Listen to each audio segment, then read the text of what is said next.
జగన్ సంక్షేమ పథకాలు ఎందుకు ఇచ్చాడు? నరేంద్ర మోడీ సంక్షేమ పథకాలు ఎందుకు తెచ్చాడు? ప్లస్ జీఎస్టీలో తగ్గింపు ఎందుకు ఇచ్చాడు?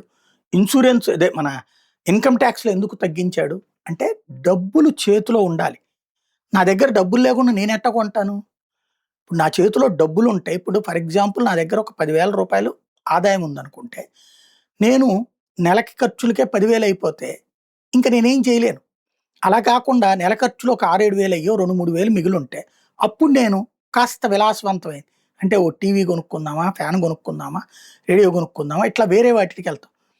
ఇప్పుడు ఈ రూ. 10,000 తినటానికే సరిపోయి, అద్దెకే సరిపోయిందనుకోండి నేను ఇంకేం కొంటాను? అలా కాకుండా ఇంకో 2, 3 వేలు ఉంటే బట్టలు కొంటాను. అప్పుడు బట్టల తయారీకి సంబంధించిన సంస్థలు, పత్తి రైతు ఇట్లా ఇంతమంది లాభపడతారు.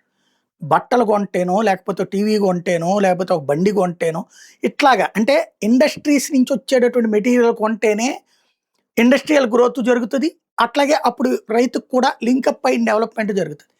ఇది ఇప్పుడు అత్యంత ముఖ్యమైనటువంటిది అన్నది తాజాగా ఈనాడు ప్రత్యేక ముఖాముఖిలో ఆర్‌బీఐ మాజీ గవర్నర్ దువ్వూరి సుబ్బారావు ఏదైతే రాబోయేటటువంటి రోజుల్లో బడ్జెట్ రాబోతున్నటువంటి వేళ ఆదాయ పన్ను జీఎస్టీల మార్పులకి అదే కారణం అని చెప్తూ వచ్చారు. ఖచ్చితంగా జనం చేతిలో డబ్బులు ఉండాల్సిన అవసరాన్ని గుర్తించాల్సిన బాధ్యత అయితే ప్రభుత్వాల మీద ఉంది. ఇప్పుడు గుర్తించారు. ఇప్పుడు ఆంధ్రప్రదేశ్ ప్రభుత్వం ఇంకా గుర్తించాల్సి ఉంది.